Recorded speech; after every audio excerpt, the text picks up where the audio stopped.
जैसे गुरु सहायक हैं, जैसे नाम जप सहायक है, जैसे परिक्रमा सहायक है, जैसे आदि आदि सब कारण हमारे ब्रजमंडल में बताए जाते भगवत प्राप्ति के, वो सब सहायक हैं। ऐसे ही महादेव की कृपा सबसे बड़ी सहायक है।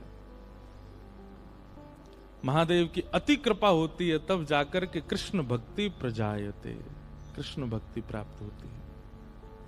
तो इस 7 दिवसीय सत्र में उन भक्तों की चर्चा विशेष रूप से होगी जिन पर महादेव ने कृपा की, और महादेव की कृपा से उनको वृंदावन चंद की प्राप्ति हुई, श्री किशोरी जी की प्राप्ति हुई। और उनमें सबसे पहला नाम है हमारे श्री नरसिंह मेहता। किनका? नरसिंह मेहता, जिनको ठाकुर जी की परम प्रेम लक्षणा भक्ति प्राप्त हुई। हम भक्तमाल जी का आश्रय और भागवत जी का दोनों का आश्रय लेंगे। और जगह तो भागवत होती है, कहीं कहीं भक्तमाल होती है, परंतु यहां भागवत भक्तमाल दोनों हैं। इसलिए बहुत सावधानी से सुनिएगा। श्री नरसिंह मेहता जी पर कैसी कृपा महादेव ने की और कैसे उनको भगवत प्राप्ति हुई। भक्तमाल जी के छप्पे को पहले हम गाएं, फिर उस छप्पे की व्याख्या में ही नरसिंह जी का चरित्र सुनेंगे।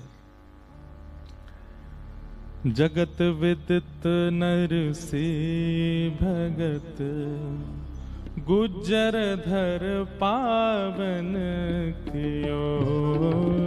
जगत विदित नरसिंह भगत, गुज्जर घर पावन कियो।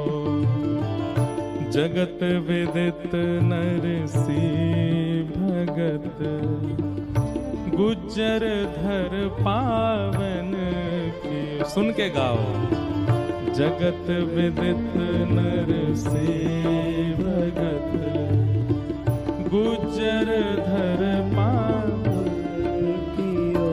हाँ महास्मारत लोग भगति लोलस न जाने। महास्मारत लोग भगति लोलस न जाने। माला मुद्रा देखता सुखी निंदा ठाने।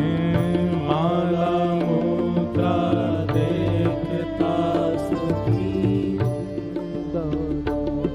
हो ऐसे कुल उत्पन्न भयो, भागवत शिरोमणि।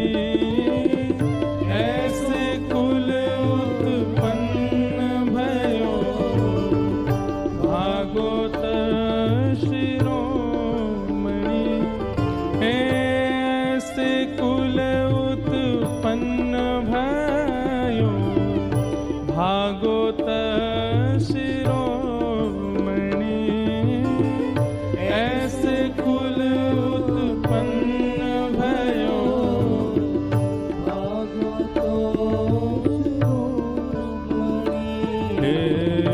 ऊसरते सर कियो, खंड दोष ही खोयो जिन। ऊसरते सर कियो, खंड दोष को। हाँ बहुत ठोर पर चौदियो, रस रीति भक्ति हृदय ठानी। बहुत ठोर पर चौदियो, रस रीति भक्ति जहाँ। हाँ जगत विदित नरसिंह भगत, गुज्जर धन पावन। जगत विदित नरसिंह भगत, गुज्जर धन पावन। जगत विदित श्री नाभाजी कहते हैं, 2 भक्त ऐसे हैं भक्तमाल के जिनको पूरा विश्व जानता है, और भारत की लगभग समस्त प्रांतों में, समस्त भाषाओं में इनकी कथाएं गाई गई हैं। उनमें पहले हैं श्री नरसिंह मेहता जी और दूसरी हैं हमारी भक्तमती मीराबाई। भारत के लगभग सारे प्रांतों में, गुजराती में, मराठी में, मारवाड़ी में, हिंदी में, बंगाली में, तमिल में, सब में नरसिंह मेहता जी का चरित्र गाया जाता है। लेकिन अधिकतर प्रसिद्धि हो जाती है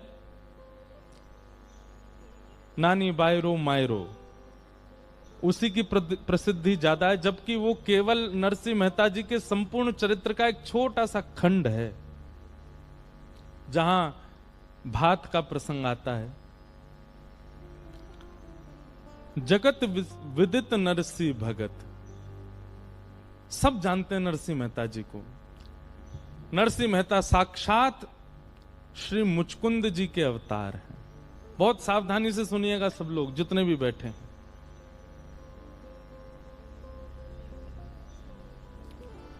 भागवत जी में कथा आती है कि एक मुचकुंद नाम के देव हुए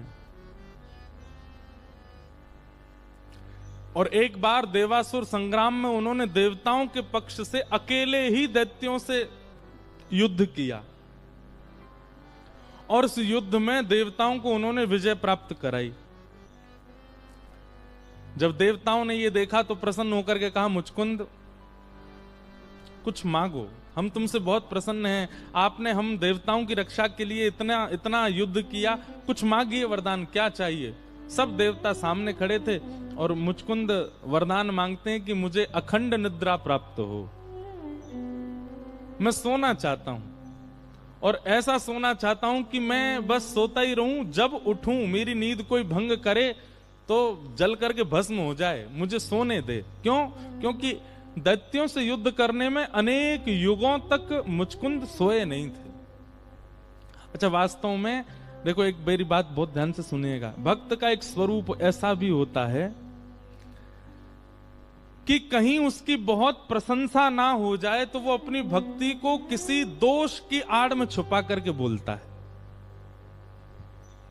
बहुत सावधानी से सुनिएगा इस बात को। कहीं मेरी प्रशंसा ज्यादा ना हो जाए इसलिए वो अपनी भक्ति को किसी दोष की आड़ में छुपा लेता है। जैसे,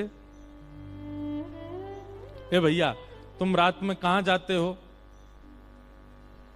अब जाते तो हैं श्री राधा कुंड, जाते तो हैं श्री वृंदावन, जाते तो हैं राधा रमन जी की देहली पे, जाते तो हैं राधा वल्लभ जी में। कई भक्त ऐसे हैं वो शयन के बाद मंदिरों की देहली पे बैठे रहते हैं, वहां बैठे बैठे श्री किशोरी जी को याद करते हैं। लेकिन कहीं हमारी ज्यादा प्रशंसा ना हो जाए तो क्या कह देंगे, अरे वो हमारे नगर में एक जगराता हो रहा है, कुछ लोग जो है नाच रहे हैं, गा रहे हैं, एक ब्याह हो रहा है, उसमें ब्याह में जा रहा हूं, थोड़ा माहौल देख के आऊंगा। अब उस करने क्या जा रहा है? भक्ति, लेकिन छुपा कहां रहा है? एक दोष की आड़ में।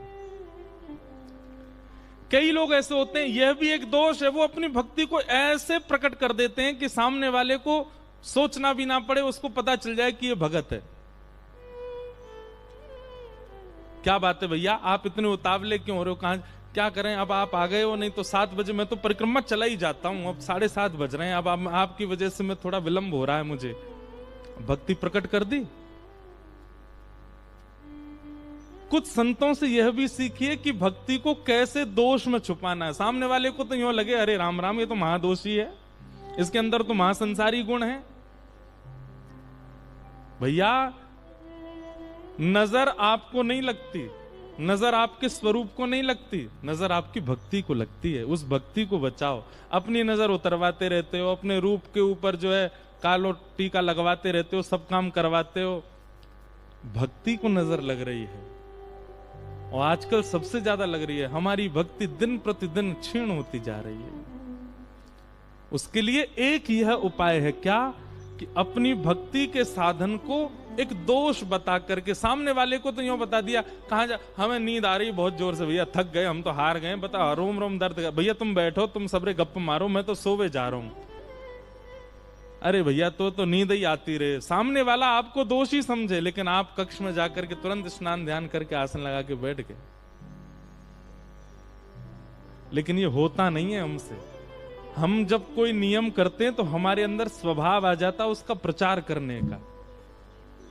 हम स्पष्ट कह देंगे, भैया देखो मेरे पास बैठने का समय नहीं है, मैं जाऊंगा, मेरा भजन का समय हो गया। अपनी भक्ति को जितना हो सके उसमें सामने वाले को प्रकट मत करो कि आप क्या करते हैं भक्ति भाव में। परिक्रमा लगाने जा रहे हैं वृंदावन की, कह दो पिक्चर लगी है एक मथुरा में, देखने जा रहे हैं भाई। जब आप संसार के प्रेम भाव में, कोई सिखाता नहीं, वहां अपने आप झूठ बोलते हो, अपने आप। अपने झूठ नहीं, छुपाया जाता है प्रेम को, प्रेम को ढका जाता है। ठीक वैसे ही राधारमन जी गए, बिहारी जी गए, वृंदावन परिक्रमा गए, कहीं कथा सुनने के लिए गए, सच बता सकते हैं, कोई दिक्कत नहीं है, लेकिन फिर भी वहां कुछ उल्टा ही बोल जाओ।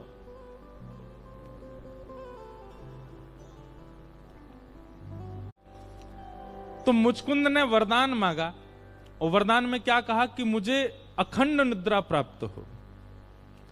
तो ये सुनकर के सब देवता आपस में एक दूसरे को देखने लगे, बताओ निद्रा मांग रहा है। तो इंद्र आदि देवता सोचे बहुत दिनों तक इसने जो है जग करके युद्ध किया ना, इसलिए निद्रा मांग रहा है। लेकिन मुचकुंद जानते हैं मन में कि इन सबको तो यही लगे कि मैं सोवे जा रहा हूं, लेकिन वास्तव में मैं तो चिंतन करने जाऊंगा। नारद जी महाराज वहीं खड़े थे। नारद जी समझ गए कि ये मुचकुंद अखंड निद्रा नहीं मांग सकता। इसके सामने देवता खड़े हैं, ब्रह्मा खड़े हैं, इंद्र खड़े हैं, शिव खड़े हैं, सब खड़े हैं। इन सबसे ये चाहता तो कुछ भी मांग सकता था, निद्रा कौन मांगता भाई। भक्त ही समझ पाता है चोरी को। हमारे एक महाराज जी हैं, वो फ्लाइटों में घूमते रहते हैं। उनसे मैंने पूछी, मैंने महाराज जी एक बात बताओ, फ्लाइट में क्यों घूमते हो? तो पता क्या उत्तर दे? बोले परियों को देखने जाता हूं। फ्लाइट में जो फ्लाइट अटेंडेंट रहती है ना, उनको परी बोलते हैं। वो बोले परियों को देखने जाता हूं। अब सामान्य व्यक्ति होगा तो क्या सोचेगा? राम राम राम राम, बताओ ये परियों को देखने जाते हैं ऊपर। लेकिन यहां वो अपनी भक्ति छुपाते हैं। आपके मन में केवल इतना भाव प्रकट कर देते हैं कि वो परी देखने जा रहे हैं, महाराज जी तो देखो फ्लाइट में देखने जा रहे। नहीं, उनका कोई भक्ति स्वरूप है, वो उसको छुपा रहे हैं, आपसे कह रहे हैं कि परी देखने गए। एक बार मैं उनके साथ कहीं गया तो किन्हीं के घर पे गए थे, तो वहां बहन जो थी वो जल लेकर के आई। तो जैसे जल्दी, महाराज जी आप कुछ लेंगे? महाराज जी कहते हैं, बोले कुछ नहीं चाहिए, सब मिल गया। बोले महाराज जी आपने तो कुछ नहीं। नहीं, तेरे चेहरे से नजर नहीं हटती, नजारे हम क्या देखें। अब सामने वाला बेचारा विचलित हो जाए उनके भाव से, अरे राम राम जी क्या कह रहे हैं। लेकिन उनका भाव हम समझ गए कि वो अपनी भक्ति को ऐसे दोष बता करके छुपाते। स्पष्ट मत कह दीजिए कि आपका नियम क्या है, आपका भाव क्या है। प्रेम में तो छुपाना प्रेम का स्वरूप है। मुचकुंद कहता है कि मुझे अखंड निद्रा प्राप्त हो। नारद जी महाराज समझ गए, बोले कि ये निद्रा के लिए नहीं, ये सब देवताओं के चित्त में दोष बुद्धि प्रकट करवा रहा अपने लिए और स्वयं जाकर के भजन करेगा। तब श्री नारद जी महाराज ने कहा, मुचकुंद हम जान गए तुम्हारे मन में भाव क्या है, अब एक काम कीजिए। बोले क्या? गुरु के बिना भजन में प्रवेश कहीं ना कहीं दोष हो जाता है। देखो, गुरु के बिना अगर आप करते हैं तो कोई दोष मतलब ऐसा नहीं है, लेकिन हाँ वही बात है ना कि बिना एक रक्षक के यदि किसी स्थान पर जाओगे तो वहां पर भय बना रहता है लुट जाने का या किसी और क्रिया का। इसलिए गुरु रूपी रक्षक संग में होना चाहिए। इसलिए जब भी आप नाम जप भी करते हैं ना, कई लोग कहते हैं नाम जप में हमारा मन नहीं लगता। पहले गुरु स्मरण करो, गुरुदेव के चरणारविंदों का स्मरण करके तब नाम जप में जाओ, आपका भजन पहले से अधिक बढ़ेगा। क्योंकि गुरु के संरक्षण में यदि जाओगे। और एक और बात हम आपसे निवेदन करें, आप चाहे गौड़िया वैष्णव संप्रदाय के यहाँ बैठे हैं, चाहे रामानंदी बैठे हैं, रामानुजी बैठे हैं, हरिवंशी बैठे हैं, हरिदास जी बैठे हैं, सब लोग सुनिए, अपने गुरुदेव से लेकर के अपने गुरु के गुरु, गुरु के गुरु, ऐसे 8 गुरुओं का नाम तो आपको याद होना चाहिए। और नित्य नाम जप करने से पहले अपने अष्टाचार्यों का नाम याद करिए, या तो प्रारंभिक अष्टाचार्य या फिर आपके गुरु से पूर्व 8 आचार्यों का नाम स्मरण करके आप नाम जप में बैठिए। आप हमको याद करेंगे, आपका मन विचलित नहीं होगा। क्यों? क्योंकि वे 8 पहरेदार आपके भजन की रक्षा कर रहे हैं। ये नाम जप में क्यों मन भंग होता है, क्यों निद्रा आ जाती है, क्यों आप कहीं और चले जाते हो? क्यों? क्योंकि आप अकेले जा रहे हो और अकेले आप अपनी रक्षा नहीं कर सकते। सिक्योरिटी तो चाहिए, और सिक्योरिटी वही दे सकते हैं जो स्वयं पहलवान हो। गुरु हमारे पहलवान हैं, उनके संरक्षण में नाम जप में जाइए, उनके संरक्षण में कथा सुनने से पहले भी अपने 8 आचार्यों का नाम स्मरण करके प्रणाम। अगर नहीं याद है तो अब की बार जब भी गुरु घर जाइए, 8 आचार्य प्रारंभ के और 8 आचार्य आपके गुरु से पूर्व के 16 आचार्यों के नाम याद करके आइए। हमारी रामानुज परंपरा में ऐसा भाव बताते हैं कि आचार्य, और जब भी किसी मंदिर में दर्शन करने जाइए तो अपना परिचय ठाकुर जी को दीजिए। उनके शिष्य वो, उनके शिष्य वो, उनके शिष्य वो, उनके शिष्य वो, ऐसे 8 और उनका शिष्य मैं। आपको प्रणाम करता हूं ठाकुर जी। ठाकुर जी प्रसन्न हो जाते हैं। आपकी क्षमता नहीं कि ठाकुर जी को प्रसन्न कर सके, पर आपके गुरु स्मृति तो ठाकुर जी को प्रसन्न करेगी ना। इसलिए छोटी छोटी बातें हैं, इनको याद रखिएगा। और श्री नारद जी महाराज ने मुचकुंद को 12 मंत्र दिया। बोले जब तक तुम निद्रा में रहो इसी मंत्र का चिंतन करना। और श्री मुचकुंद जी महाराज हमारे वृंदावन से थोड़ी दूर पर धौलपुर है, वहीं मुचकुंद गुफा है। वहां जाकर के श्री मुचकुंद जी महाराज निद्रा में, सबके लिए तो निद्रा में चले गए, लेकिन वैसे भाव में चले गए, ठाकुर जी का स्मरण कर रहे हैं। 1000 वर्षों तक मुचकुंद जी सोते रहे, सो नहीं रहे हैं। नरसिंह मेहता इतने श्रेष्ठ भक्त हो गए, उसका कारण है कि उन्होंने पूर्व जन्म में ही भजन किया है। उनकी पूर्व जन्म की भक्ति फल दे रही है उनको। कभी भी किसी भी व्यवस्था को नकारात्मक मत मानो, उसमें कोई भगवत भाव सोच लो, तो जब भी वो अव्यवस्था होगी आपको लगेगा कि ये तो भगवत भाव है। जैसे अगर आप सोच लो कि मुझे जब जब ठोकर लगती है तो मुझे लगता है ठाकुर जी याद कर रहे हैं, तो आगे से जब भी ठोकर लगेगी, अच्छा ठाकुर जी याद कर रहे थे आप। नहीं तो ठोकर लगने पे क्या सोचते थे, पता नहीं कोई गाली दे रहा है, जीभ कट गई, अरे जीभ कट गई, कोई गाली दे रहा है। ये जितनी नकारात्मक चीजें आपके साथ होती हैं, सब में ऐसा विचार करो, इसमें कोई भगवत भाव जोड़ दो, आगे से वो जब भी होगा उस स्थिति में आपको ठाकुर जी की याद आएगी। अब हमारा तो कथा का काम है, सब जगह जब लाइट जाती है तो हमने फिर ये भाव रख लिया ठाकुर जी आ गए। अब इसका ऐसा प्रभाव देखने को मिला कि कई बार ऐसा प्रसंग चल रहा होता है जहां ठाकुर जी प्रकट हुए और लाइट गई, वो अपने आप सार्थक हो जाती है बात। तो क्या बता रहे थे हम? मुचकुंद जी ने 1000 वर्षों तक भगवत भजन किया और 1000 वर्षों तक वहीं सोते रहे, आनंद करते रहे, ठाकुर जी का स्मरण करते रहे। सब देवताओं को लग रहा है कि मुचकुंद सो रहे हैं, मुचकुंद गहरी निद्रा में खर्राटे ले रहे हैं, लेकिन वास्तव में मुचकुंद भजन कर रहे हैं।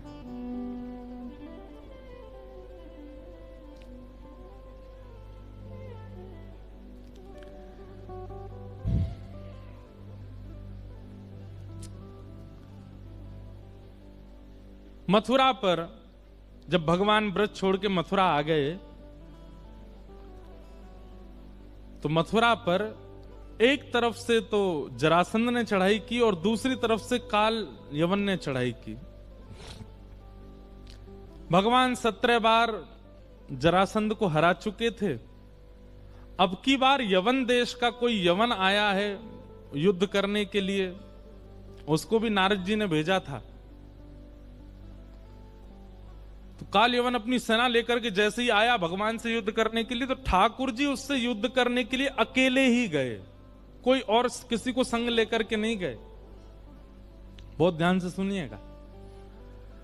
ठाकुर जी उससे युद्ध करने के लिए जैसे ही गए तो काल यवन तो पहले देख के आश्चर्यचकित हो गया, मैं इतनी सेना लेके आया, ये अकेला आ रहा है मुझसे लड़ने के लिए। ठाकुर जी अपने रथ पर बैठ करके गए अकेले, और थोड़ी दूर पर जाके रथ रोक दिया, अकेले स्वयं नीचे उतरे और कहा कि हे काल यवन, मैं अकेला लड़ रहा हूं तो तुमको भी अकेला ही लड़ना है मुझसे। आ जाओ। काल यवन लड़ने के लिए आया। भगवान बोले मैंने अस्त्र शस्त्र नहीं रखे हाथ में, तो तुम भी नहीं रखोगे, तुम भी छोड़ो। काल यवन ने भी अस्त्र शस्त्र छोड़ दिए, बोले मैं यहां युद्ध नहीं करूंगा, मेरे मन के स्थान पर युद्ध करूंगा। काल यवन गुस्सा में आ गया, बोले रुक तुझे बताता हूं अभी। ठाकुर जी आगे आगे दौड़ने लगे, पीछे काल यवन दौड़ रहा था। ठाकुर जी सीधे ले गए उसको मुचकुंद की गुफा में। मुचकुंद ने वरदान मांगा था, यदि मेरी कोई निद्रा भंग करे तो मैं उसको देखूं और जल के भस्म हो जाए। ठाकुर जी गए, तुरंत अपनी काली कमरी उतार करके सोते हुए मुचकुंद के ऊपर डाल दी। कितना बड़ा सौभाग्य। जा कारी कमरी के काजे पूरा ब्रजमंडल बाबरो रहो। वो पहली बार कौन को प्राप्त भई? मुचकुंद को प्राप्त हुई। मुचकुंद के ऊपर ठाकुर जी ने उसको उड़ा दिया और स्वयं जाकर के छिप गए गुफा में। पीछे से काल यवन जैसे आया, उसने आकर के देखा, ए छलिया माखन चोर, देख यहां कैसे काली कमरी में छुप करके ढक करके अपने आप को छिप गया है मुझसे। रुक मैं तुझे अभी बताता हूं। जैसे ही उसने मुचकुंद को जोर से हिलाया, तुरंत खड़ा हुआ, नेत्रों से अग्नि प्रकट हो गई और काल यवन जल करके भस्म हो गया। और जैसे काल यवन की मृत्यु हुई, तभी उसको देखा त्रिभंग लली श्याम सुंदर खड़े हैं दूर। नेत्र सजल हो गए, ठाकुर जी के चरणों में प्रणाम किया। भगवान ये मैंने क्या कर दिया? ये कौन था? इसकी मृत्यु? भगवान बोले तेरे द्वारा ही उसकी मृत्यु होनी थी, इसलिए योजना बनी, और मुझे तुझे दर्शन देना था, इसलिए योजना बनी। मैं तुम्हारी भक्ति से, तुम्हारे भजन से बहुत प्रसन्न हूं, और सबसे ज्यादा प्रसन्नता मुझे इस बात की कि तुमने अपने भजन को छुपाया निद्रा कह करके।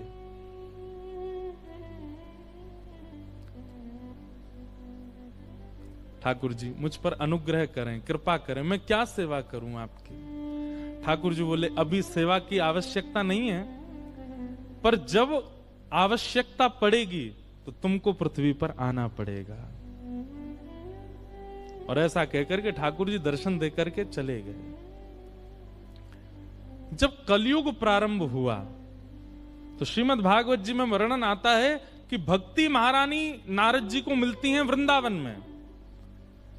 और तब नारद जी ने भक्ति महारानी से पूछा, तो भक्ति महारानी कहती हैं, उत्पन्ना द्रविड़ेशाहम वृद्धिम कर्णाटके गताम क्वचित क्वचिन महाराष्ट्रे गुरुजरे जीर्णताम गतः। मेरा जन्म कर्नाटक में हुआ, द्रविड़ देश में हुआ, कर्नाटक में पली बड़ी, महाराष्ट्र में थोड़ी बहुत युवा हुई, लेकिन गुजरात में जाके मैं जीर्ण हो गई। ये बात भक्ति महारानी ने नारद जी से कही। तब नारद जी ने मन में विचार किया कि गुजरात में भक्ति जीर्ण, यानी कि भक्ति, ये आज जिस गुजरात का दर्शन आप करते हैं, ऐसा गुजरात पहले नहीं था। पहले गुजरात कैसा था सुनो। माला मुद्रा देख तासु की निंदा ठाने। गुजरात कैसा था? श्री नाभाजी कह रहे हैं, यदि किसी के गले में कंठी दिख जाती थी, यदि किसी के माथे पर उर्दपुंड दिख जाता था, यदि कोई वैष्णव दिख जाता था गुजरात में, तो गुजरात में एक संप्रदाय थी जिसका नाम था महास्मारत। महास्मारत लोग भक्ति लौल से न जाने। महास्मारत, ये महास्मारत कैसे होते हैं? ये केवल यज्ञ करते हैं, केवल चमत्कार पर इनका विश्वास रहता है, और केवल बलि दे करके कैसे भी देवताओं को प्रसन्न करना है, अपने काम बनवाने के लिए, इन लोगों को महास्मारत कहते हैं। ऐसे महास्मारतों की इतनी संख्या थी गुजरात में कि वो कहीं तिलकधारी, कंठीधारी, वैष्णव वेशधारियों को दिखते थे तो इतनी निंदा करते थे, इतनी निंदा करते थे कि वो गुजरात छोड़ के जब तक चला ना जाए तब तक निंदा करते थे। मैं जब ये भाव पढ़ रहा था ना, तब मेरे मन में आया, तब तो अकेला एक गुजरात था, आज तो भारत के कई प्रांत ऐसे हो गए। ना जाने कितने नरसिंह मेहताओं को उत्पन्न होना पड़ेगा। इसलिए हमारी प्रार्थना है,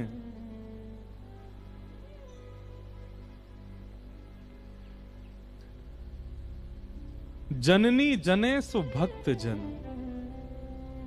यहां जितनी भी माताएं बैठी हैं, कभी अगर भविष्य में आपके गर्भ से कोई बालक जन्म हो ना, तो मन में कभी ये विचार मत करना बहुत बड़ा बिजनेसमैन हो, ये बहुत बड़ा कोई राजा हो या कोई बहुत बड़ा धनवान हो, एक ही बात सोचना 9 महीने तक, ये जो भी हो भक्त हो और नरसी जैसा हो। हम बहुत बड़ी बात नहीं कह रहे हैं, पर आज पंजाब को भी आवश्यकता है नरसिंह मेहता की, हमारे उत्तर प्रदेश को भी आवश्यकता है नरसिंह मेहता की।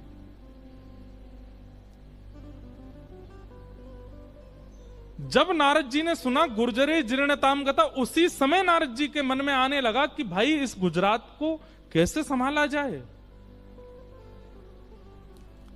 तब नारद जी भगवान के पास गए और कहा कि भक्ति से हमको जो डिटेल मिली है, इस वक्त भारत में सबसे ज्यादा जो खराब स्थिति है वो गुजरात की है। कृपा करके गुजरात में कुछ ऐसा करना पड़ेगा जिससे वहां भक्ति प्रकट हो।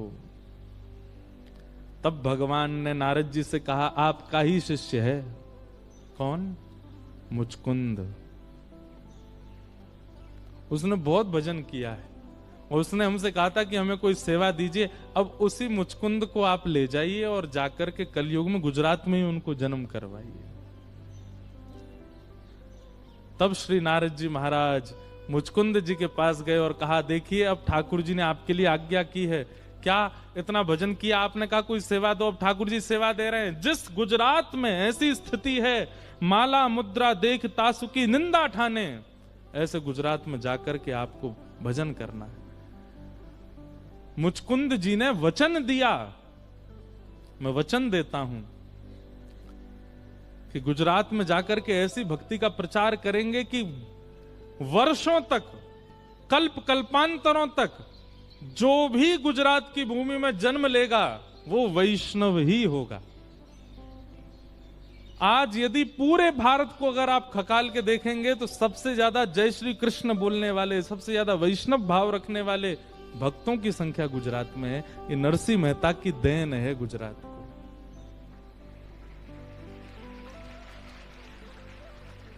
हम तो भैया प्रार्थना करेंगे कि एक नरसिंह पंजाब में भी हो। पंजाब की भक्ति में कोई कमी नहीं है।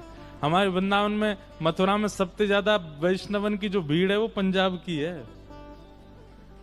सबसे ज्यादा वृंदावन में बिहारी जी को हमारे सबकी फैन फॉलोइंग बटी हुई है। जैसे सबके सोशल मीडिया है ना, सबकी फैन फॉलोइंग, ऐसे बिहारी जी की, राधा वल्लभ जी की, राधा रमन, सबकी फैन फॉलोइंग बटी हुई है। बिहारी जी की सबसे ज्यादा पंजाब की है। तो आप सब लोग भाग्यशाली हैं, ऐसे जन्मे हैं। तो भगवान की इच्छा हो गई कि कलयुग में नरसिंह मेहता को भेजो पृथ्वी पर। और मैं इसीलिए कहता हूं भैया, अगर हम कृष्ण भक्ति करने के लिए पृथ्वी पर आए हैं तो इसका मतलब हम नहीं आए हैं, ठाकुर जी ने भेजा है। ठाकुर जी ने भेजा है। आप यदि भक्त हो चुके हैं और एक लंबा समय भक्ति काल में व्यतीत कर चुके हैं तो इसका मतलब आप उद्देश्य से भेजे गए हो। राधा रमन जी को देख के, बिहारी जी को देख करके नेत्र सजल हो जाते हैं तो इसका मतलब यह कि आपका संबंध प्राचीन है।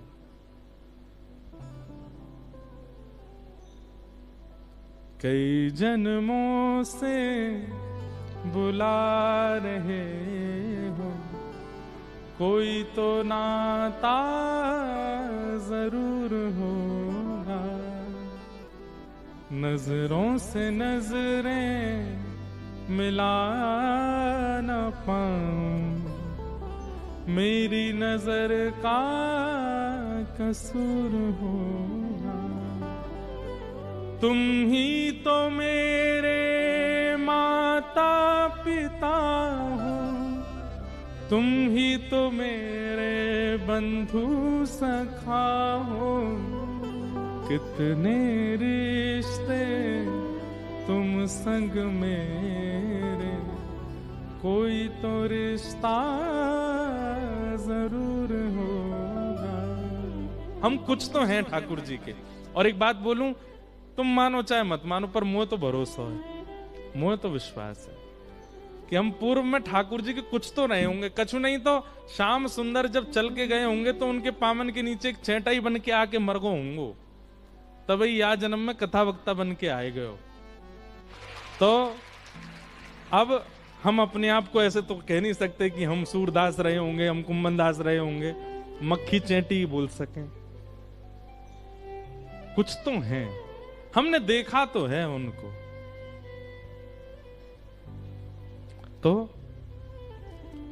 भगवान की आज्ञा से गुजरात में भक्त नरसी का प्रादुर्भाव हुआ। बोलो भक्त वत्सल भगवान की। नरसी मेहता जी का जन्म हुआ।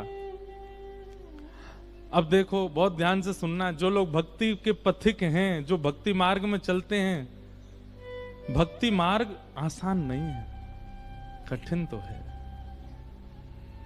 नरसी मेहता जी का चरित्र सुनो। हम पूरा चरित्र नहीं कहेंगे, वहां तक कहेंगे जहां तक महादेव की कृपा हुई, और महादेव की कृपा के बाद अगर अच्छा लगेगा तो फिर कल सुनाएंगे उससे आगे। पर मूलतः महादेव की कृपा कहां तक होती है वो प्रसंग हम सुनाएंगे।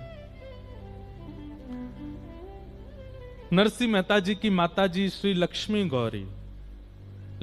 गौरी मेहता, और उनके पिताजी का नाम कृष्ण दामोदर दास मेहता। इनकी 2 संतान थी। नरसी मेहता जी के एक बड़े भैया हैं, बड़े भैया का नाम था वंशीधर मेहता। बहुत सावधानी से सुनो, सब लोग इधर देखो। नरसी मेहता जी अपने बड़े भैया से इतने छोटे हैं कि जब नरसी मेहता जी का जन्म हुआ तब इनके भैया ब्याहे ठ्याए थे, इनके भैया का ब्याह हो चुका था। मतलब बहू के आगे देवर का जन्म हुआ, भाभी के आगे। इतने छोटे हैं अपने बड़े भैया से श्री नरसी मेहता जी। नेक नेक आगे खिसकाओ सब लोग, और जो जहां हैं वहीं बैठ जाओ, बस बिना बोले चाले आ जाओ।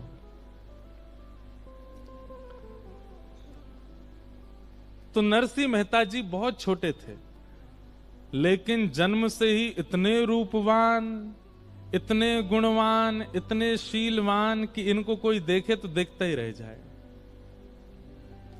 परंतु एक बात याद रखिएगा बंधुओं कि यदि कोई बहुत गुणवान दिख रहा है तो उसका मतलब है कि उसमें कोई दोष तो करके भेजा ही होगा ठाकुर जी ने। संसार में कोई भी व्यक्ति सर्वगुण संपन्न नहीं है। हमने कहीं सुनते भय खिसक के आगे आ जाओ, हाँ सुनना नहीं छोड़ो, बस जहां है वहीं बैठ जाओ। नरसी मेहता जी बहुत सुंदर हैं, लेकिन दोष क्या था? गूंगे और बहरे, ना बोल सकते हैं और ना सुन सकते। इतने सुंदर स्वरूपवान श्री नरसी मेहता जी जन्मे। कहां जन्मे? जूनागढ़ के पास में एक गांव था तलाजा, वहां आपका जन्म हुआ। लेकिन बाद में पिताजी व्यापार की दृष्टि से और कुछ अपने गृह आदि के उत्थान के लिए जूनागढ़ आ गए। गुजरात में एक स्थान है जूनागढ़। हमारे वृंदावन से भी जूनागढ़ का संबंध है।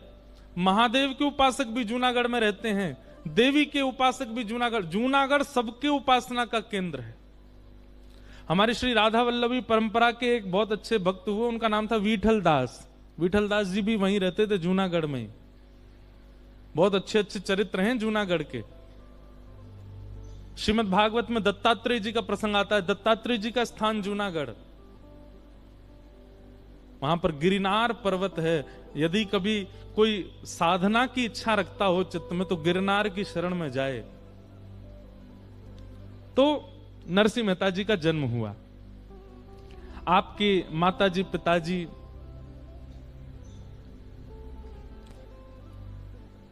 दोनों खूब प्रसन्न थे, लेकिन ठाकुर जी की इच्छा कुछ और ही थी। 5 वर्ष के थे केवल श्री नरसी मेहता जी, और तभी उनके माता पिता दोनों भगवत धाम प्रस्थान कर गए। चिंता तो रहती थी कि बालक बोलता नहीं है, और अधिकतर ऐसा होता है कि जिसको बोलना नहीं आता वो सुनता भी नहीं है। तो नरसी मेहता जी ना सुन पाते थे ना बोल पाते थे, माता पिता दोनों चले गए। ऐसी स्थिति में नरसी मेहता, एक बात याद रखिएगा बंधुओं, परीक्षाएं बहुत होती हैं। ठाकुर जी के पथ पर यदि आप चल रहे हो और आपकी परीक्षा नहीं हो रही है, तो इसका मतलब है कि आप क्लासरूम से बाहर बैठे हो। क्लास में बैठोगे, टीचर की दृष्टि पड़ेगी, तो फिर आपसे कुछ भी पूछा जा सकता है। ठाकुर जी की जीवन रूपी परीक्षा में यदि आप बैठे हो, तो आपसे हर दिन एक प्रश्न किया जाएगा। प्रश्न मतलब आपकी परीक्षा ली जाएगी।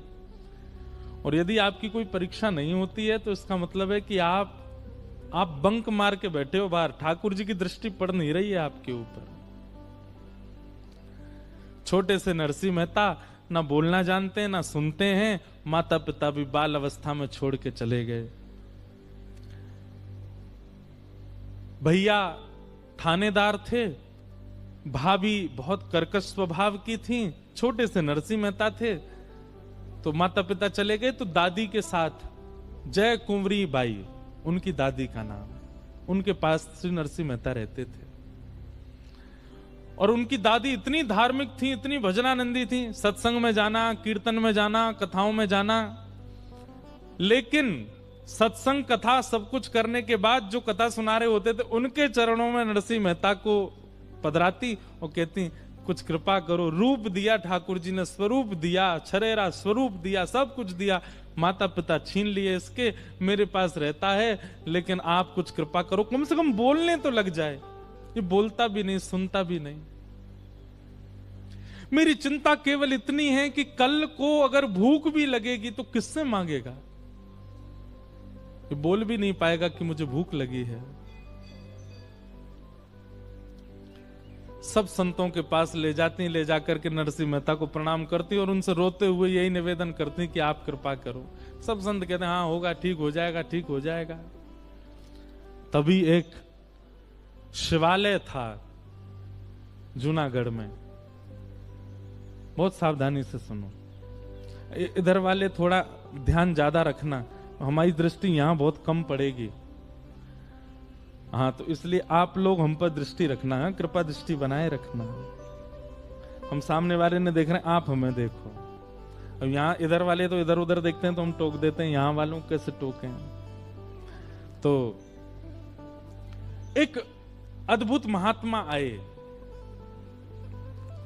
शिवालय पर आकर के बैठे, ना खाते हैं ना पीते हैं, केवल भजन करते रहते हैं। केवल अवधूत भेष उनका, और महाराज उनके दर्शन के लिए लाखों लोगों की कतार लग जाती। वो किसी से मिलते नहीं थे, एकांत में बैठे रहते, लोग बाहर से दर्शन करके चले जाते।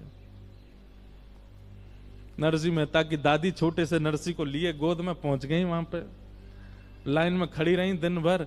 जब समय आया तो बाबा ने किधर दृष्टि देखो, ने किधर दृष्टि डालो। अरे आप दुनिया को मत देखो, किसी का काम नहीं बना, मेरा काम आप बना दो बस। मेरा बालक है छोटा सा, मेरी आयु का पता नहीं कब चली जाऊं, इसके माता पिता है नहीं, ऐसा रूपवान स्वरूपवान भेजा है, कम से कम इतनी तो आप कृपा कर दो, ये बोलने लग जाए।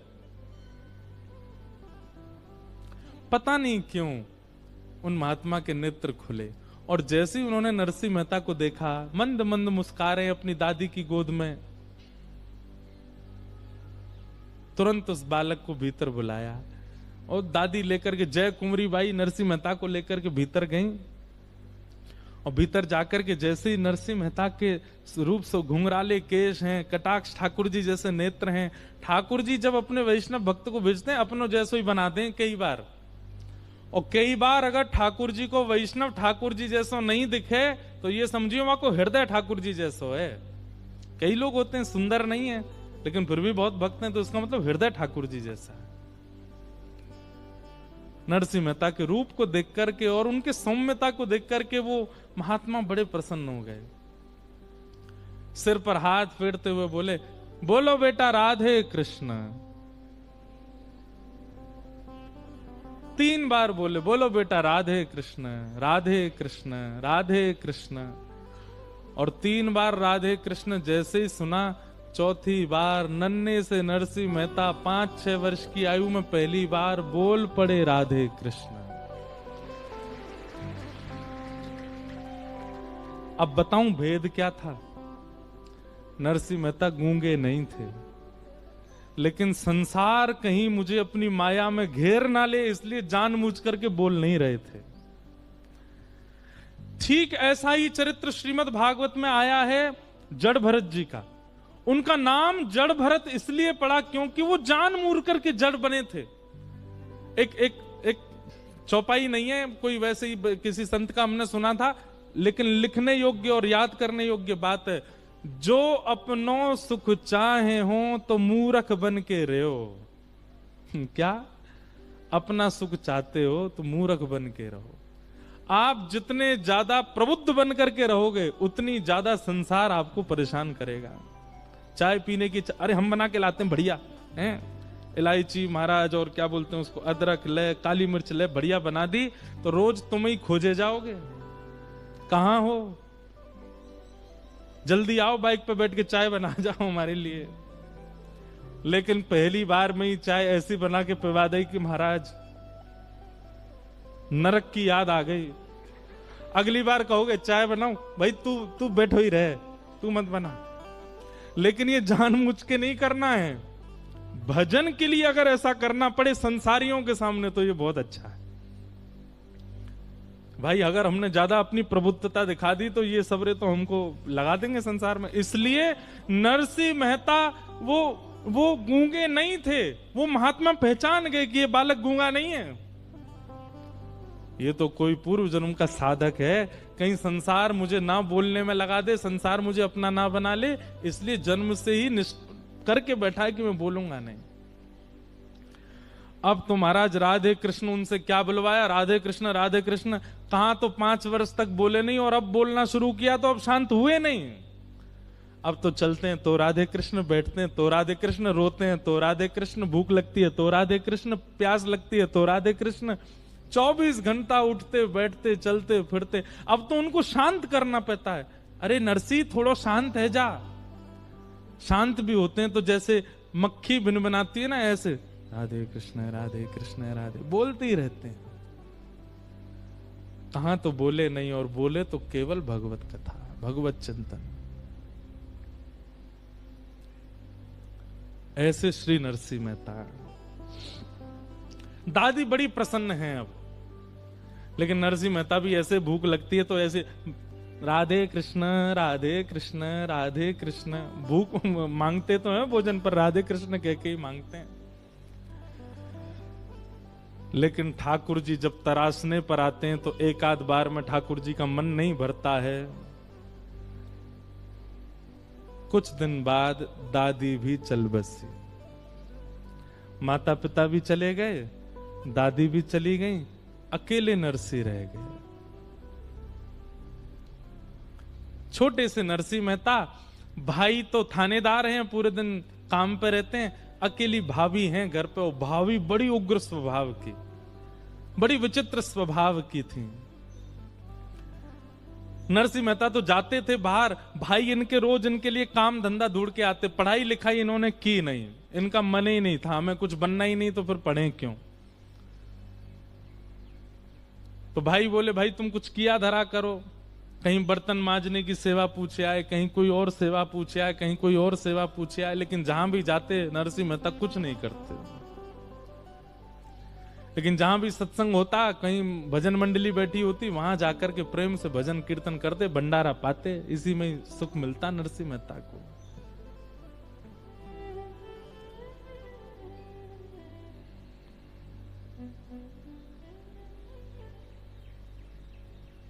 एक दिन नरसिंह मेहता सुबह सुबह कहीं से आए, छोटे से हैं। अच्छा, नरसिंह मेहता जी का जो मूल नाम है, आज हम पढ़ रहे थे, नरसिंह मेहता जी का नृसिंह रामदेव ये नाम था। नृसिंह राम मेहता, बाद में उनका नाम फिर नरसिंह हो गया। उनका मूल नाम नृसिंह राम मेहता।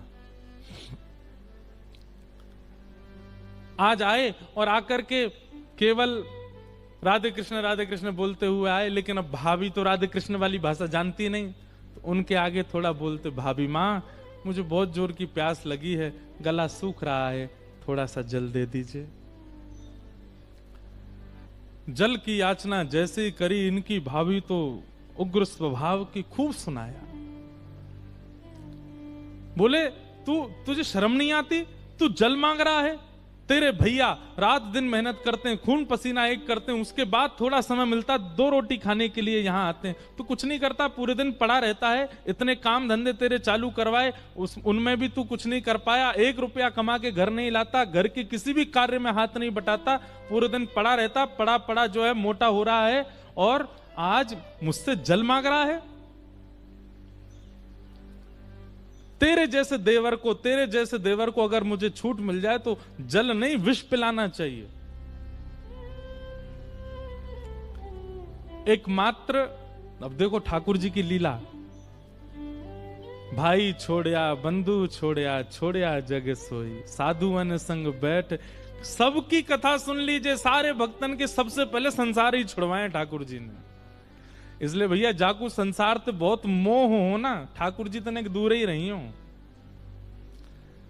इसका मतलब ये नहीं है कि नरसिंह मेहता की तरह सब भगवत धाम चले जाएंगे, पर आपका ममत्व कम हो जाएगा।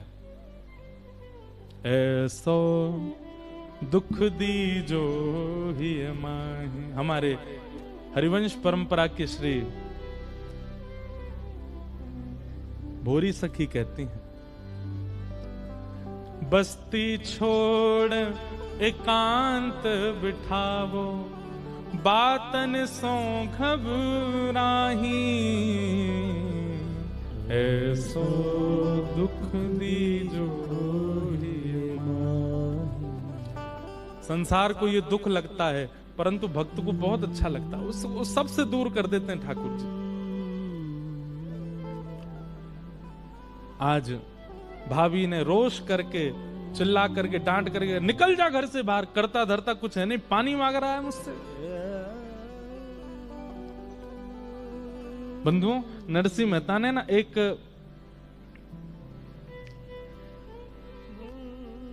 अभी नहीं, आगे चल करके नरसिंह मेहता ने एक पद लिखा जिसमें अपनी पीड़ा गाई उन्होंने ठाकुर जी से। नरसिंह मेहता कहते हैं, बालापन से आफत आई, मात पिता तज दीना, हाय दास ने क्या कीना। हे नाथ, मैंने ऐसा क्या किया जो मेरे साथ ऐसा सब कुछ हुआ? बोले क्या हुआ? बालापन में माता पिता छोड़ के चले गए, माँ का दूध 6 महीना, पिता पाल के चल दीना, सभी कुकर्म किए जिस तन से, घर घर भीख मांग लीना, युग युग जन्म गर्भ के भोगे, अबहु प्रभु को ना चीन्हा, राज्य विभीषण रावण मुक्ति, भक्ति पवन सुत वर दीना, हाय दास ने क्या कीन्हा। आपने मुझ पर कृपा क्यों नहीं की नाथ? सब पर कर रहे हो। सबरी गणिका तार कसाई, सबरी गणिका तार कसाई, नरसिदास ने कहा की ना, हाय दास ने कहा की ना। मुझ पर कृपा क्यों नहीं है नाथ आपकी? सब पर अनुग्रह कर रहे हैं, तो फिर मुझे क्यों विसरा रहे हो नाथ? आज जब भाभी ने कर्कश वाणी बोली तो पहली बार नरसिंह मेहता के नेत्र सजल हो गए। क्या मैं इतना अभागा हूं? बचपन से आज तक मैंने कोई सुख की याचना की नहीं, देखा भी नहीं, जल भी अब नसीब नहीं है। कोई खीर मांगी हो, 56 भोग मांगे हो, जल ही मांगा। मेरा जल मांगना इतना कष्टदायी बन रहा है।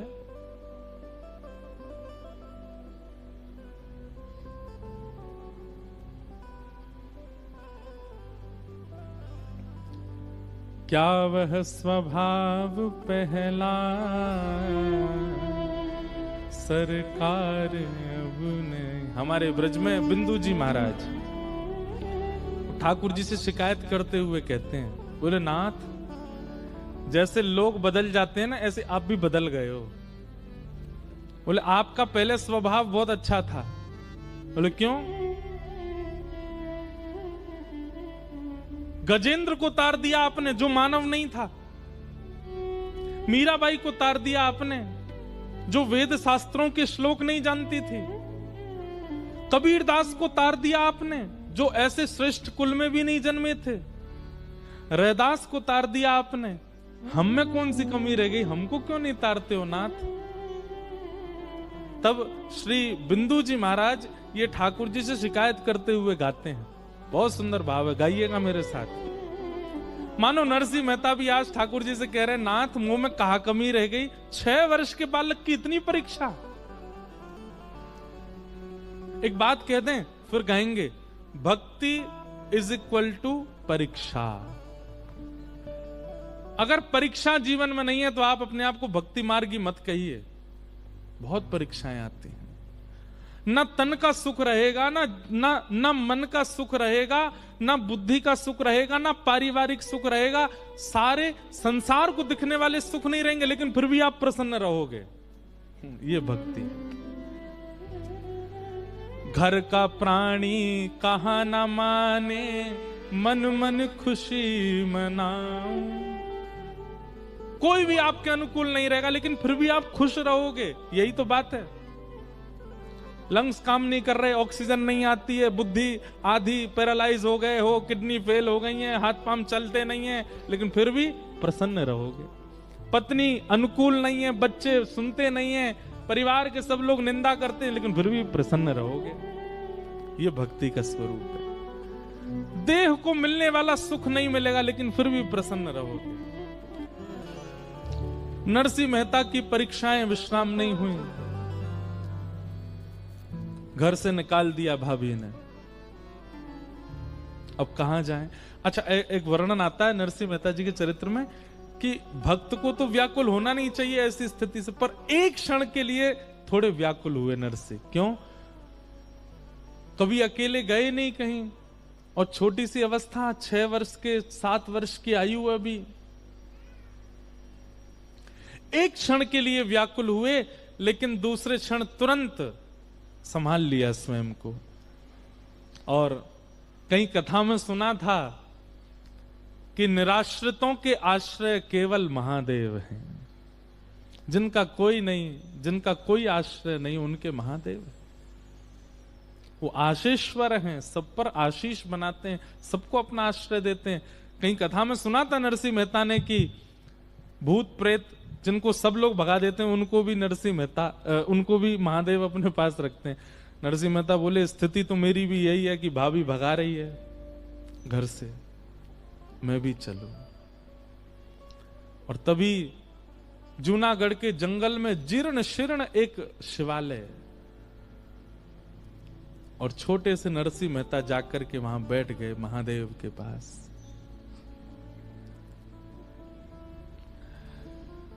महादेव ने मन में विचार, नरसिंह मेहता ने मन में विचार किया कि प्राण त्यागना, आत्मदाह करना, ये एक वैष्णव का लक्षण नहीं है। जीवन की परिस्थिति स्थितियों से कभी भी देह त्याग की भावना भी किसी वैष्णव के चित्त में नहीं आती कि मैं आत्महत्या कर लूं। लेकिन स्थिति पूरी बन चुकी है नरसिंह मेहता की। नरसिंह मेहता बोले, मैं देह त्याग तो नहीं करूंगा, पर अनशन व्रत करूंगा। और महादेव के सामने बैठ गए। जल तो है नहीं, दूध तो है नहीं पास, अश्रु जल गिरते जा रहे हैं, और वही अश्रु जल ही महादेव पर गिर रहे हैं। 7 दिन 7 रात्रियों के लिए श्री नरसिंह मेहता नेत्र बंद करके केवल विरह भाव में चले गए। हमारे शास्त्रों में महादेव के लिए एक बात कही जाती है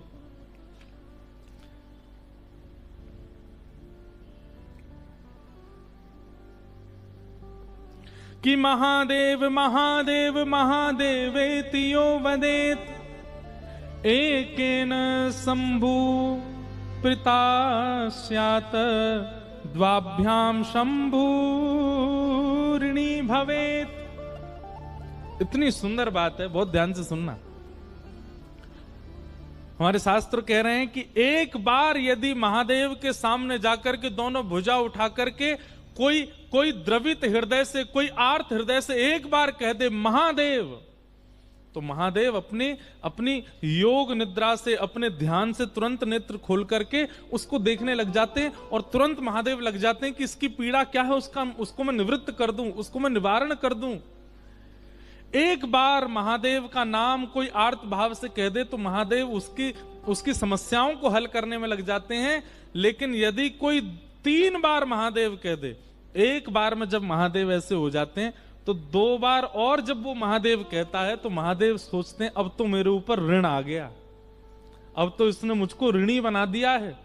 महादेवेत यो वदेत एकेन शंभु प्रितायस्य, एक बार से शंभु महादेव इतने प्रसन्न हो जाते हैं। द्वाभ्याम शंभु ऋणी भवेत, 2 बार में तो महादेव पे ऐसा लगता है उनको कि मुझ पर ऋण आ गया हो। और यहां 7 दिन 7 रात्रि बीत गई, महादेव को एक बार भी ऋण नहीं लगा अपने ऊपर। छोटे से नरसिंह मेहता, नेत्रों से अश्रुधार गिर रही है महादेव के ऊपर। मैंने एक बात बंधुओं अभी पिछली कथा में कही थी कि किशोरी जी वामा क्यों हैं। वामा का अर्थ होता है उल्टा, जो उल्टा चलता है, उल्टा सोचता है, उल्टा करता है, उसको वामा कहते हैं। और हमारी किशोरी जी ठाकुर जी के वाम भाग में बैठी हैं, वामा। तो हमारे ब्रज के संत जन कहते हैं, बोले किशोरी जी वामा नहीं है, सामने आया हुआ दर्शनार्थी वामा है। और उस दर्शनार्थी पर दायना जो बैठे हैं ठाकुर जी, दाहिने अंग पर बैठे हुए ठाकुर जी कहेंगे ये तो वामा है, या मैं काय को देखूं, जन का खा के आयो, का पी के आयो, कितनो गलत करके आयो, सबरे उल्टे काम करके आयो। तो वामा व्यक्ति जब आएगा, मतलब उल्टे स्वभाव वाला, उल्टी क्रियाओं वाला व्यक्ति सामने जब आएगा तो उसको फिर वामा ही देखेंगे ना। किशोरी जी निहारते, मोहे तो भरोसो है तेरो रे किशोरी राज, साधन हीन दीन में राधे, साधन हीन दीन में राधे, तुम करुणामयी प्रेम अगाधे, तुम करुणामयी प्रेम अगाधे। हम लोग अपनी दर्शन में एक परिवर्तन करें। महादेव के मंदिर में गए, राधा रमन जी गए, बिहारी जी गए, राधा वल्लभ जी गए, सीधे जाके श्याम सुंदर पे हमारी दृष्टि पड़ती है। बाद में हम किशोरी जी को देखते हैं, नहीं, पहले जाती किशोरी जी को देखो। चाहे वो गादी जी के रूप में, चाहे वो चूड़ामणि के रूप में है, चाहे वो केवल एक घूंघट, एक पल्लू के रूप में ही बैठी हैं वृंदावन में, पहले जाके उनको देखो। क्यों? क्योंकि हम ना जाने कैसी कैसी क्रियाएं करके आया। ठाकुर जी हम पर कृपा करें, हम पर दृष्टि डालें, इतनी योग्यता हमारी नहीं। इसलिए पहले विनती उनसे करो, मोहे तो भरोसा है तेरो रे किशोरी, मुक्ति भुक्ति ना मागत केवल, मुक्ति भुक्ति ना मागत के। मुझे मुक्ति नहीं चाहिए, भुक्ति नहीं चाहिए, तो फिर अपनो जान संभालो किशोरी राधे,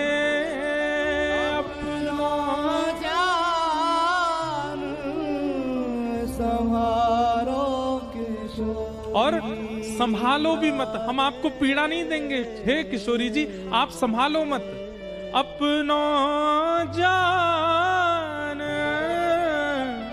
निहारो किशोरी राधे, अपनो जान निहारो किशोरी राधे, मुहे तो भरोसो है तेरो रे किशोरी राधे, मोहे तो भरोसो है तेरो रे किशोरी। इसलिए हमारी श्री जी वाम अंग में बैठी, क्योंकि वामा हम लोग हैं, उल्टे हम हैं, क्रियाएं हमारी शुद्ध नहीं है। और वो वाम अंग में बैठ करके ये बात बता रही हैं कि जो वामा प्रकृति के हैं उन पर मैं दृष्टि डालूं, ताकि वो दाहिने में बैठे ठाकुर जी के योग्य बन सके। इसलिए किशोरी जी वाम अंगा है।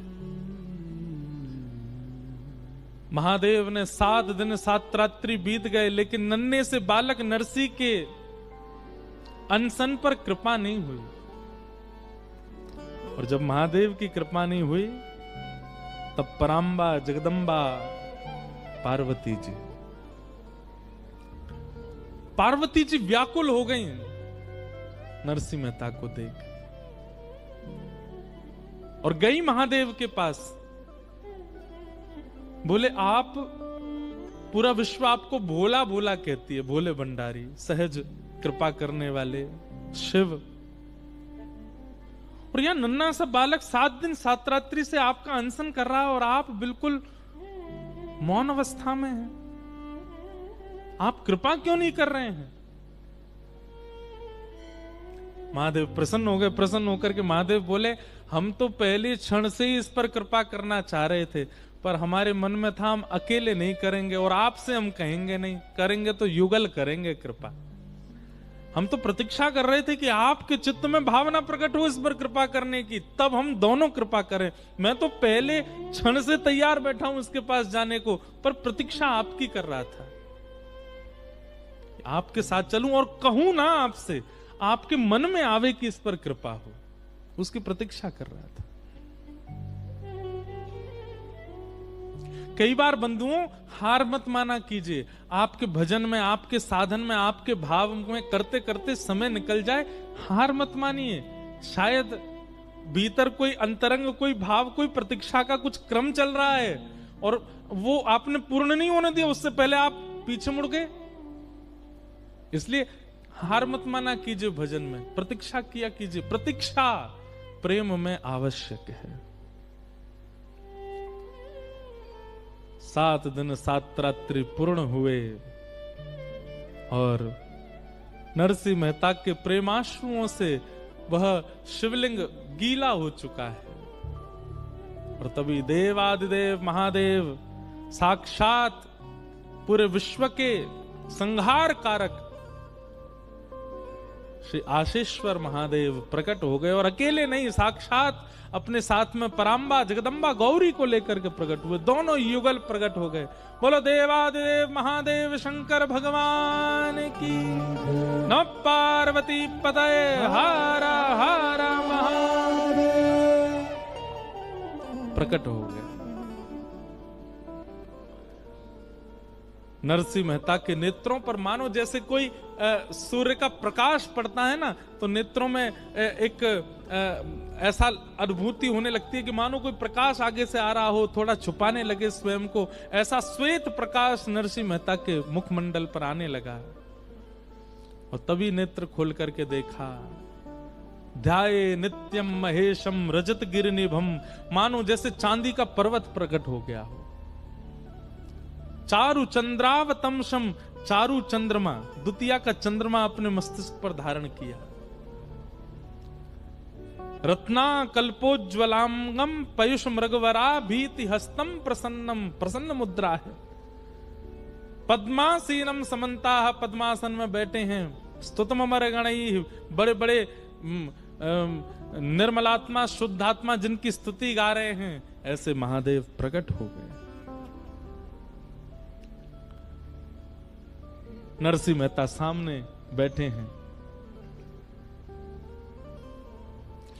बीते दिन सात शिव धाम ते न जात वार, पर काहू तुच्छ द्वार सो ही सुध लेते हैं। ये प्रियादास जी कह रहे हैं भक्तमाल में।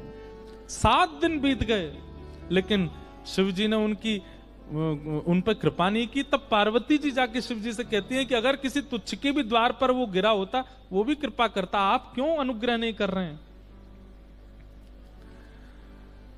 तब महादेव कृपा करके आए और प्रकट होते ही महादेव ने नरसिंह मेहता के अश्रु पहुंच करके तुरंत क्या बोले कि बोले बर मांग आज मांग वो न जानत हूं, तुम जोई प्यारो सोई देवो चित चेत है। जितने भी वैष्णव बैठे हैं बहुत ध्यान से सुनिएगा। महादेव ने थोड़ी पर हाथ रखा और नरसिंह मेहता से बोले, नरसिंह बोले बर मांगो, वरदान मांगो, क्या चाहिए, क्यों रोते? वरदान मांगो मुझे, क्या मैं देना चाहता हूं तुम्हें। और नरसिंह मेहता क्या कह रहे हैं, आजू मांगी वो ना जानत हूं। ये एक हर वैष्णव को, हर भक्त को, हर नाम जापक को ये बात याद कर लेनी चाहिए। ठाकुर जी कभी प्रकट है जाए, महादेव कभी प्रकट है जाए, नारद जी कभी सामने आ जाएं, अरे आपके गुरुदेव प्रसन्न होकर के आपसे कहने लग जाएं कि कुछ मांगो, तो क्या कहना है, हमको मांगना नहीं आता, हम मांगना नहीं जानते। जैसे अबोध बालक है, कोई करोड़पति घर आ जाए, बालक से कहो जा बेटा थोड़ा प्रणाम कर, 2-4 हजार रुपया तो दे ही देगा। बालक जाके उसको प्रणाम करे, अरे बेटा क्या चाहिए, एक टॉफी दिला दो। वो करोड़पति से भी एक टॉफी ही मांगता है, क्योंकि अबोध है, अज्ञानी है। ऐसे अबोध अज्ञानी बन जाए करो, हमें तो कुछ पता ही ना कहा चाहिए।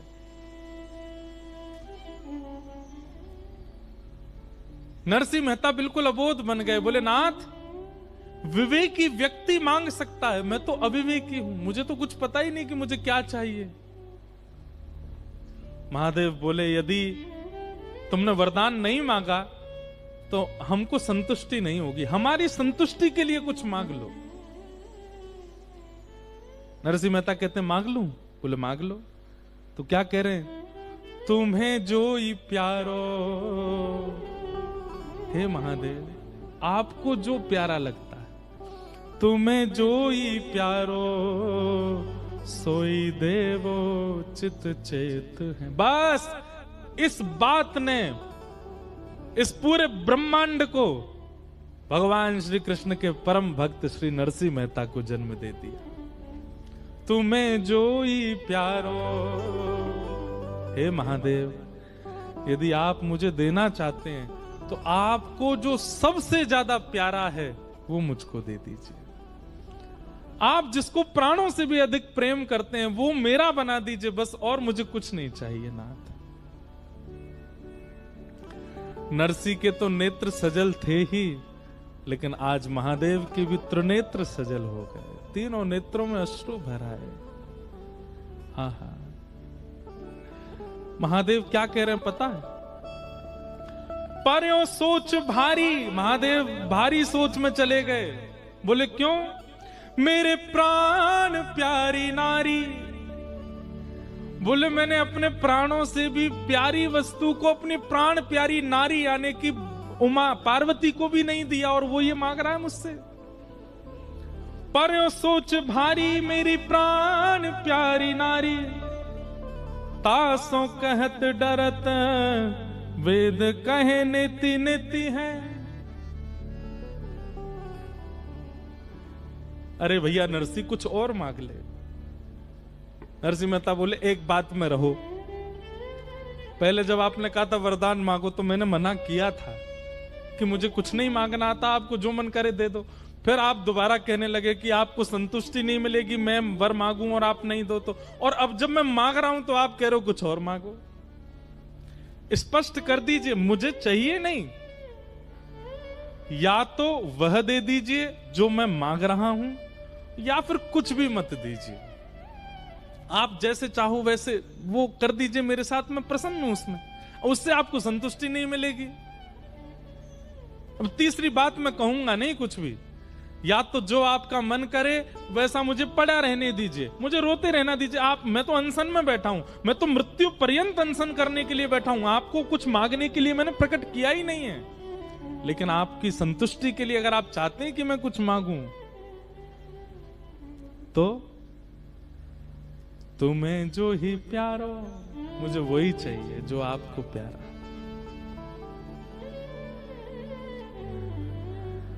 महादेव बोले इनको भी नहीं दिया मैंने, और तुझे चाहिए? बोले और कुछ नहीं चाहिए, बस यही चाहिए। आहा,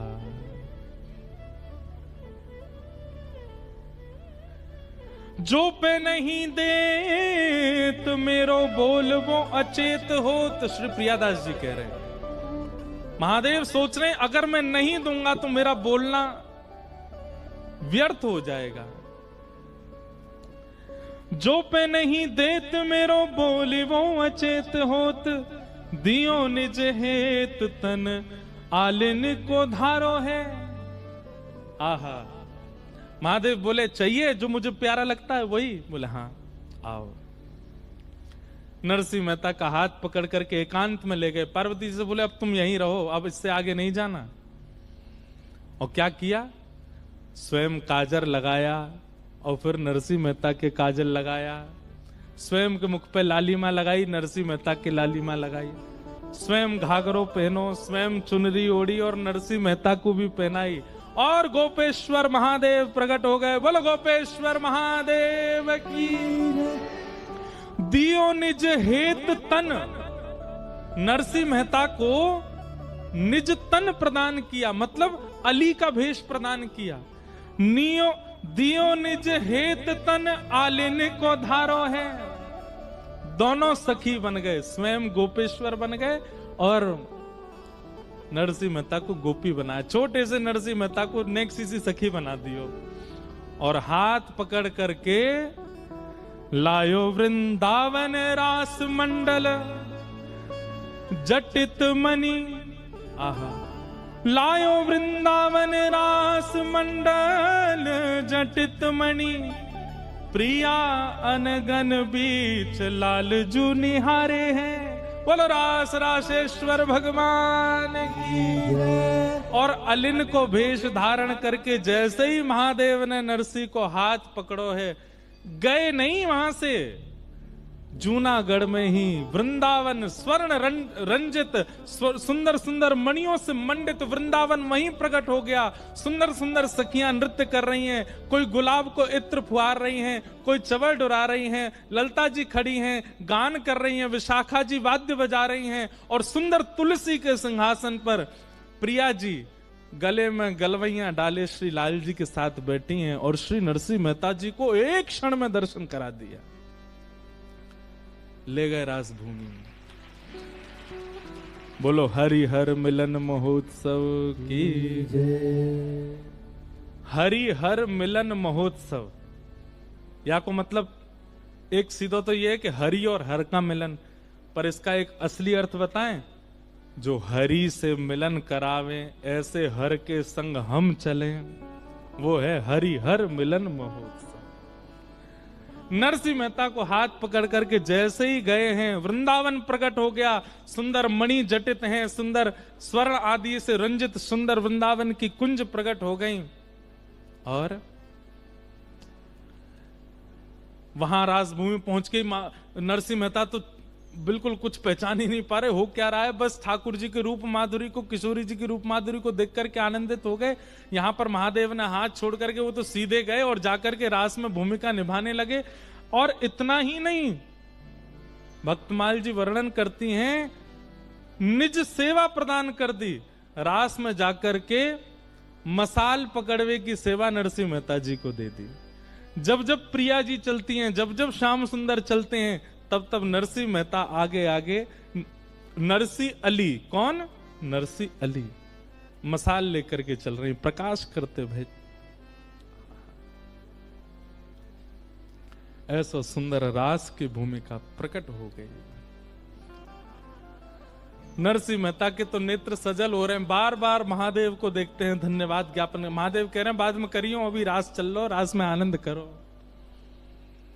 हो बन नाचे नटनी को वाली, नंद को किशोर, हो राधे जगत नचायो तेरी, बहु की मरोड़, बन नाचे नटनी को वाली, नंद को किशोर। ऐसे नरसिंह भगत पर महादेव ने कृपा की और कृपा करके उनको वृंदावन वास दिलाया। अब कौन कहेगा हमसे, बताओ, हमसे प्रश्न करने आओ कि महादेव की आराधना से वृंदावन, अरे वृंदावन मिलता ही महादेव की कृपा से, प्रिया प्रियतम मिलते ही महादेव की कृपा से। यदि वे कृपा नहीं करते तो मीराबाई को, अभी मीरा चरित्र में भी हम सुनाएंगे कि महादेव ने ही अनुग्रह करके श्री मीराबाई को ठाकुर जी से मिलवाया। नरसिंह मेहता पर कृपा करके, अनुग्रह करके, अरे भैया ये पूरे ब्रह्मांड के लिए निराकार ओंकार मूलम तुरीयम गिरा ज्ञान गोती तमीशम गिरीशम करालम महाकाल कालम कृपालम, पूरे विश्व के लिए महाकाल बन के बैठे हैं। पर ब्रज के उपासकन के लिए यही गोपी हैं, इन्हीं के चरण पकड़ो, यही लेके जाएंगे वृंदावन, यही दिलावेंगे वृंदावन। हाँ, एक रास को पद गाओ, गा दें।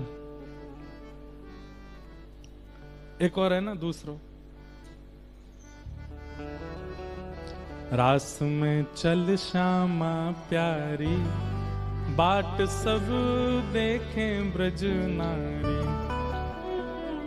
छाई शरद की उजियारी, चलो पिया नटवर गिरधारी।